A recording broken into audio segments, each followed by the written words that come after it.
ॐ श्री राघवेन्द्राय नमः। श्री गुरुभ्यो नमः परमगुरुभ्यो नमः श्रीमदानंदतीर्थ भगवत्पादाचार्य गुरुभ्यो नमः। श्री वेदव्यासाय नमः लक्ष्मी हयग्रीवाय नमः लक्ष्मी वेंकटेशाय नमः।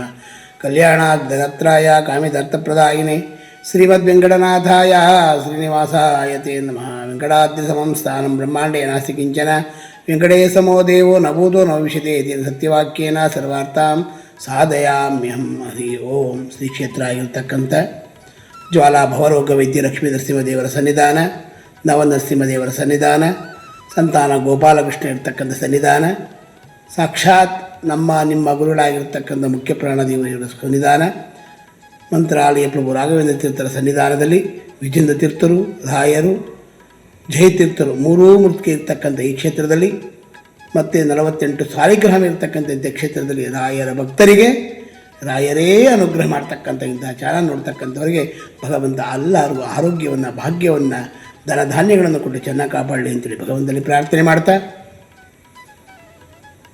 ಇದೇ ಪೌರ್ಣಮಿ ದಿವಸ 7ನೇ ತಾರೀಕು ವಿಶೇಷವಾಗಿ ಚಂದ್ರಗ್ರಹಣ. ಆ ಚಂದ್ರಗ್ರಹಣದಲ್ಲಿ ಬಹಳ ವಿಶೇಷವಾಗಿರ್ತಕ್ಕಂಥದ್ದು, ಅದರಲ್ಲೂ ಪೌರ್ಣಮಿ ಸದಭಿಷ ನಕ್ಷತ್ರ ಕುಂಭರಾಶಿಯವರಿಗೆ ಆ ನಕ್ಷತ್ರ ಪೌರ್ಣಮಿ ದಿವಸವೇ ಬಂದಿರೋದರಿಂದ, ಸದಭಿಷ ನಕ್ಷತ್ರ ಇರೋದರಿಂದ ಕುಂಭರಾಶಿಯವರಿರ್ತಕ್ಕಂಥವರಿಗೆ ಈ ಯಾವ ಯಾವ ನಕ್ಷತ್ರದಲ್ಲಿ ಏನೇನು ಫಲಗಳಿರ್ತಕ್ಕಂಥದ್ದಾಗುತ್ತೆ. ಅದರಲ್ಲೂ ವಿಶೇಷವಾಗಿ ನಮ್ಮ ನಿಮ್ಮ ಗುರುಗಳಾಗಿರ್ತಕ್ಕಂಥ ರಾಯರ ಹಿಂಗೆ ಸ್ಮರಣೆಯನ್ನು ಮಾಡಬೇಕು. ಅದರಲ್ಲೂ ವಿಶೇಷವಾಗಿ ಸ್ಪರ್ಶಕಾಲ ರಾತ್ರಿ 9:55 ಸ್ಪರ್ಶಕಾಲ ಆಗುತ್ತೆ. ಮಧ್ಯ ರಾತ್ರಿಯಲ್ಲಿ 11 ಗಂಟೆ ಮಧ್ಯಕಾಲ, ರಾತ್ರಿ 11:40 ಮೋಕ್ಷಕಾಲ ಬಂದು 1:25 ಭಾಳ ವಿಶೇಷವಾಗಿರ್ತಕ್ಕಂಥದ್ದು. ಈ ಮೋಕ್ಷಕಾಲದಲ್ಲಿ ಅದರಲ್ಲೂ ವಿಶೇಷವಾಗಿ ಶುರು ಆಗಿದ ತಕ್ಷಣವೇ 9:55 ರಾತ್ರಿಯ ಸಮಯದಲ್ಲಿ ಸ್ನಾನವನ್ನು ಮಾಡಿ ಜಪ ತಪ ಭಗವಂತನ ಸ್ಮರಣೆಯನ್ನು ಮಾಡಿ, ಆ ಭಗವಂತನ ಸ್ಮರಣೆಯನ್ನು ಮಾಡಿದಾಗ ನಮ್ಮಲ್ಲಿರ್ತಕ್ಕಂಥ ಎಲ್ಲ ದುರ್ಜನಗಳು ಪರಿಹಾರ ಆಗ್ತಕ್ಕಂಥ ಭಾಗ್ಯ ಇರುತ್ತೆ. ಮತ್ತು ಅದರಲ್ಲೂ ವಿಶೇಷವಾಗಿ ಹರಿಸ್ಮರಣೆಯನ್ನು ಮಾಡಬಹುದು, ಧ್ಯಾನವನ್ನು ಮಾಡಬಹುದು. ಈ ಧ್ಯಾನದಿಂದ ವಿಶೇಷವಾಗಿ ನಮ್ಮಲ್ಲಿರ್ತಕ್ಕಂಥ ಎಲ್ಲ ಕಷ್ಟಗಳು ಪರಿಹಾರ ಆಗ್ತಕ್ಕಂಥ ಭಾಗ್ಯ ಇರುತ್ತೆ. ಬರೀ ಇಷ್ಟೇ, ಏನೂ ಮಾಡಬೇಕಾಗಿಲ್ಲ. ಅದರಲ್ಲೂ ವಿಶೇಷವಾಗಿ ಪುನರ್ವಸು ನಕ್ಷತ್ರ 4ನೇ ಪಾದ, ಪುಷ್ಯ ನಕ್ಷತ್ರ, ಆಶ್ಲೇಷ ನಕ್ಷತ್ರ, ಕಟಕ ರಾಶಿ, ಈ ನಕ್ಷತ್ರದಲ್ಲಿ ವಿಶೇಷವಾಗಿ ಕೆಲವು ದೋಷಗಳು ಇರ್ತಕ್ಕಂಥದ್ದು ಇರುತ್ತದೆ. ಅದರಲ್ಲೂ ಕರ್ಕಾಟಕ ರಾಶಿಯವರಿಗೆ, ವೃಶ್ಚಿಕ ರಾಶಿಯಲ್ಲಿ ವಿಶಾಖ ನಕ್ಷತ್ರ, ಅನುರಾಧ ನಕ್ಷತ್ರ, ಜ್ಯೇಷ್ಠ ನಕ್ಷತ್ರದಲ್ಲಿ ಇರ್ತಕ್ಕಂಥವ್ರಿಗೆ, ಕುಂಭರಾಶಿಯಲ್ಲಿ ಧನಿಷ್ಠ ನಕ್ಷತ್ರ 3, 4ನೇ ಪಾದದಲ್ಲಿರ್ತಕ್ಕಂಥವ್ರಿಗೆ, ಶತಭಿಷ ನಕ್ಷತ್ರ, ಪೂರ್ವಾಭಾದ ನಕ್ಷತ್ರ 1, 2, 3 ಪೂರ್ವವಾದ ನಕ್ಷತ್ರದಲ್ಲಿ, ಈ ನಕ್ಷತ್ರದಲ್ಲಿ ಯಾರು ಜನಿಸಿರ್ತೀರಾ, ಯಾರು ರಾಘವೇಂದ್ರ ವಿಶೇಷವಾಗಿ ಏನೇನು ದೋಷಗಳು ಇರುತ್ತದೆ, ಆ ದೋಷಗಳೆಲ್ಲ ಪರಿಹಾರಕ್ಕೋಸ್ಕರವಾಗಿ ಪ್ರತಿ ದಿನ ನೀವು ಯಾವ ರೀತಿಯಾಗಿ ರಾಯರಿಗೆ ಸ್ಮರಣೆಯನ್ನು ಮಾಡ್ತೀರಾ, ಯಾವ ರೀತಿಯಾಗಿ ಪೂಜೆಯನ್ನು ಮಾಡ್ತೀರಾ, ಅದೇ ರೀತಿಯಾಗಿ ರಾತ್ರಿಯ ಸಮಯದಲ್ಲಿ 9:55 ಗ್ರಹಣ, ವಿಶೇಷವಾಗಿ ಸ್ಪರ್ಶಕಾಲ ಆಗುತ್ತೆ. ಆಗ ವಿಶೇಷವಾಗಿ ಆಗಿನ ಕಾಲದಲ್ಲಿ ಸ್ಪರ್ಶ ಆಗುತ್ತೆ. ಅದರಲ್ಲೂ ಭಾರತ ದೇಶಕ್ಕೆ ಹೆಚ್ಚಾಗಿರುವುದರಿಂದ ನೀವು ಈ ಕಾರ್ಯಕ್ರಮವನ್ನು ಬರೀ ಸಂಕಲ್ಪಪೂರ್ವಕವಾಗಿ ಸ್ಮರಣೆಯನ್ನು ಮಾಡಿ, ಗುರುಗಳ ಸ್ಮರಣೆಯನ್ನು ಮಾಡಿ. ಓಂ ಶ್ರೀ ರಾಘವೇಂದ್ರಾಯ ನಮಃ, ಓಂ ಶ್ರೀ ರಾಘವೇಂದ್ರಾಯ ನಮಃ, ಓಂ ಶ್ರೀ ರಾಘವೇಂದ್ರಾಯ ನಮಃ, ಓಂ ಧನ್ಧನ್ವಂತರಿಯೇ ನಮಃ, ಧನ್ಧನ್ವಂತರಿಯೇ ನಮಃ, ಧನ್ಧನ್ವಂತರಿಯೇ ನಮಃ. ಈ ಸ್ಮರಣೆಯನ್ನು ಮಾಡಿ, ರಾಗೇರ ಸ್ಮರಣೆಯನ್ನು ಮಾಡಿ. ರುದ್ರದೇವರ ಸ್ಮರಣೆ, ಓಂ ಮೃತ್ಯುಂಜಯಾಯ ರುದ್ರಾಯ ನೀಲಕಂಠಾಯ ಶಂಭವೇ ಅಮೃತೇಶಾಯ ಸರ್ವಾಯ ಶ್ರೀಮನ್ಮಹಾದೇವಾಯ ನಮಃ. ಈ ಸ್ಮರಣೆಯನ್ನು ಮಾಡಬಹುದು. ರುದ್ರದೇವರು ವಿಶೇಷವಾಗಿ ಮನಸ್ಸಿಗೆ ಅಭಿಮಾನಿ ದೇವತೆಗಳು ಅವರೆಲ್ಲ. ಅದಕ್ಕೋಸ್ಕರವಾಗಿ ಆ ದಿನ ಬೆಳಗ್ಗೆ ಆ ಸ್ನಾನವನ್ನು ಮಾಡಿ, ಜಪವನ್ನು ಮಾಡಿ. ಮಧ್ಯಕಾಲದಲ್ಲಿ ವಿಶೇಷವಾಗಿರ್ತಕ್ಕಂಥದ್ದು 11:40 ನೀವು ತರ್ಪಣಾದಿಗಳನ್ನು ಬೇರೆ ಬೇರೆ ಏನಾದರೂ ಕೊಡ್ತಕ್ಕಂಥದ್ದು ಅವರವರ ಸಂಕಲ್ಪದಲ್ಲಿ ಪರವಾಗಿ ಕೊಡಬಹುದು ಅದನ್ನು. ಆದರೆ 11:40 ವಿಶೇಷವಾಗಿ ನೀವು ಸ್ನಾನವನ್ನು ಮಾಡಿದಾಗ 11 ಗಂಟೆ ಸಮಯದಲ್ಲಿ ಯಾವುದೇ ಕಾರಣ ಮೂತ್ರವನ್ನು ಇದನ್ನು ಯಾರು ಮಾಡಿಕೊಡ್ದು.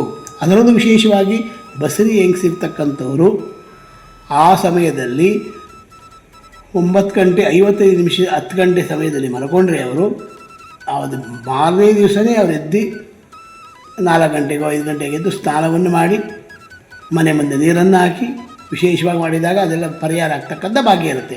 ಯಾವುದೇ ಒಂದು ದೋಷಗಳಿದ್ರೂ ಈ ದೋಷಗಳೆಲ್ಲ ಪರಿಹಾರವನ್ನು ಮಾಡ್ತಕ್ಕಂಥ ಅದಕ್ಕೆ ಚಂದ್ರ ಅಭಿಮಾನಿ ದೇವತೆ. ಚಂದ್ರಕ್ಕೆ ಅಭಿಮಾನಿ ದೇವತೆ ಅಕ್ಕಿಯನ್ನು ಹೆಸರುಬೇಳೆಯನ್ನು 1 kg ಅಕ್ಕಿ ಹೆಸರುಬೇಳೆಯನ್ನು ದಾನವನ್ನಾಗಿ ಕೊಡಿ.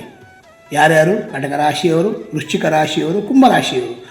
ಕಟಕ ರಾಶಿಯವರು ವಿಶೇಷವಾಗಿ ಪುನರ್ವಸು ನಕ್ಷತ್ರ 4ನೇ ಪಾದ ಇರತಕ್ಕಂಥವರು, ಪುಷ್ಯ ನಕ್ಷತ್ರ ಕಟಕ ರಾಶಿ ಇರತಕ್ಕಂಥವರು, ಆಶ್ಲೇಷ ನಕ್ಷತ್ರ ಕಟಕ ರಾಶಿಯಾಗಿರ್ತಕ್ಕಂಥವರು. ಇವರು ಈ ನಕ್ಷತ್ರದಲ್ಲಿ ಅಕ್ಕಿ 1 kg ಅಕ್ಕಿಯನ್ನು ಹೆಸರುಬೇಳೆ 1 kg ದಾನವನ್ನಾಗಿ ಕೊಟ್ಟಾಗ ಆ ದೋಷವೆಲ್ಲ ಪರಿಹಾರ ಆಗ್ತಕ್ಕಂಥ ಭಾಗ್ಯ ಇರುತ್ತೆ. ಮತ್ತು ವೃಶ್ಚಿಕ ರಾಶಿಯವರಿಗೆ ವಿಶಾಖ ನಕ್ಷತ್ರ, ಅನುರಾಧ ನಕ್ಷತ್ರ, ಜ್ಯೇಷ್ಠ ನಕ್ಷತ್ರ ಈ 3 ಪಾದದಲ್ಲೂ ಇರತಕ್ಕಂಥದ್ದು. ಆ 3 ಪಾದದಲ್ಲೂ ಅವರೇನು ಮಾಡಬೇಕಾಗಿಲ್ಲ. ಅಕ್ಕಿಯನ್ನು ಚಂದ್ರ ವಿಶೇಷವಾಗಿ ಅನುಗ್ರಹವನ್ನು ಮಾಡ್ತಕ್ಕಂಥವನು ಗೋಧಿಯನ್ನು ದಾನವನ್ನಾಗಿ ಕೊಡಿ. ಗೋಧಿ ಮತ್ತು ಅಕ್ಕಿಯನ್ನು ದಾನವನ್ನಾಗಿ ಕೊಟ್ಟಾಗ ಆ ವೃಶ್ಚಿಕ ರಾಶಿಯಲ್ಲಿ ಏನೇ ಕರ್ಮಗಳಿದ್ದು ಪರಿಹಾರ ಆಗ್ತಕ್ಕಂಥ ಭಾಗ್ಯ ಇರುತ್ತೆ. ಆದರೆ ಅವರು ಯಾವುದೇ ಕಾರಣಕ್ಕೂ ಬೇರೆ ರೀತಿಯಲ್ಲಿ ತೊಂದರೆ ಇಲ್ಲದಿರ ಅವರು ಒಂದು ಸ್ನಾನವನ್ನು ಮಾಡಿ ಒಂದು ಜಪವನ್ನು ಮಾಡಿ ಆ ಜಪದಲ್ಲಿ ವಿಶೇಷವಾಗಿ ಆ ಕರ್ಮಗಳೆಲ್ಲ ಕಳೆಯತಕ್ಕಂಥ ಭಾಗ್ಯ ಇರುತ್ತೆ. ಮತ್ತು ಧನಿಷ್ಠ ನಕ್ಷತ್ರ ಮತ್ತು ಶತಭಿಷ ನಕ್ಷತ್ರ, ಪೂರ್ವಾಭಾದ್ರ ನಕ್ಷತ್ರ ಕುಂಭರಾಶಿ. ಈ ಧನಿಷ್ಠ ನಕ್ಷತ್ರ 3, 4ನೇ ಪಾದ, ಶತಭಿಷ ನಕ್ಷತ್ರ 1, 2, 3, 4ನೇ ಪಾದ, ಪೂರ್ವಾಭಾದ್ರ ನಕ್ಷತ್ರ 1, 2, 3ನೇ ಪಾದ. ಈ 3 ಪಾದದಲ್ಲೂ ವಿಶೇಷವಾಗಿರ್ತಕ್ಕಂಥ ಆ ಕುಂಭರಾಶಿಯಲ್ಲಿ ಇರ್ತಕ್ಕಂಥವ್ರಿಗೆ ಆ ಗೋಧಿಯನ್ನು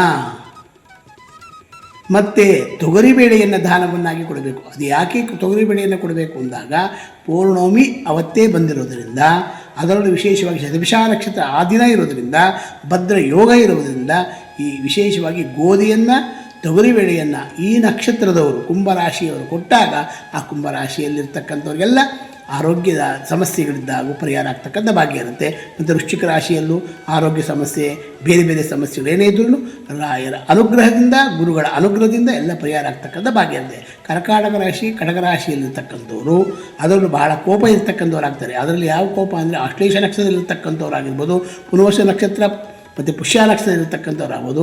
ಅದರಲ್ಲಿ ಏನೇನೋ ದೋಷಗಳಿದ್ದರೂ ಆ ದೋಷಗಳೆಲ್ಲ ಪರಿಹಾರ ಅದಕ್ಕೋಸ್ಕರವಾಗಿ ಅಕ್ಕಿಯನ್ನು ಹೆಸರುಬೇಳೆಯನ್ನು ದಾನ ಕೊಟ್ಟಾಗ ಅದು ಜಪವನ್ನು ಮಾಡಿ, ದೇವರಲ್ಲಿ ಜಪವನ್ನು ಮಾಡಿ, ಗುರುಗಳ ಒಂದು ಸ್ಮರಣೆಯನ್ನು ಮಾಡಿ, ಗುರುಗಳ ಅನುಗ್ರಹದಿಂದ ಎಲ್ಲವೂ ಪರಿಹಾರ ಆಗ್ತಕ್ಕಂಥ ಭಾಗ್ಯ ಇರುತ್ತೆ.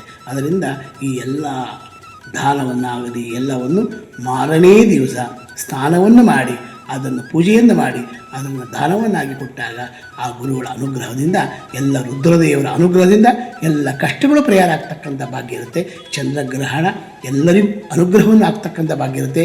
ಯಾವುದೇ ರಾಶಿ ಆಗಿರ್ಬೋದು, ಮೇಷದಲ್ಲಿ ಮೇಷ, ವೃಷಭ, ಮಿಥುನ, ಕಟಕ, ಸಿಂಹ, ಕನ್ಯಾ, ತುಲಾ, ವೃಶ್ಚಿಕ, ಧನಸ್ಸು, ಮಕರ, ಕುಂಭ, ಮೀನ ಈ ಅದನ್ನು ವಿಶೇಷವಾಗಿ 12 ರಾಶಿಯವರೆಗೂ ವಿಶೇಷವಾಗಿ ಒಳ್ಳೆಯದೇ ಆಗುತ್ತೆ, ಕೆಟ್ಟುವುದಕ್ಕೆ ಯಾವುದೂ ಆಗೋದಿಲ್ಲ. ಯಾಕೆಂದರೆ ಚಂದ್ರಗ್ರಹಣ ಆಗಿರೋದ್ರಿಂದ ಆ ಚಂದ್ರ ಎಲ್ಲರಿಗೂ ಅನುಗ್ರಹ ಮಾಡ್ತಾರೆ. ಯಾಕೆಂದರೆ ರಾಘವೇಂದ್ರ ಸ್ವಾಮಿಗಳು ವಿಶೇಷ, ಸೂರ್ಯನಂತಿಲ್ಲ ಅವರು, ಚಂದ್ರನಂತಿರ್ತಕ್ಕಂಥವ್ರು.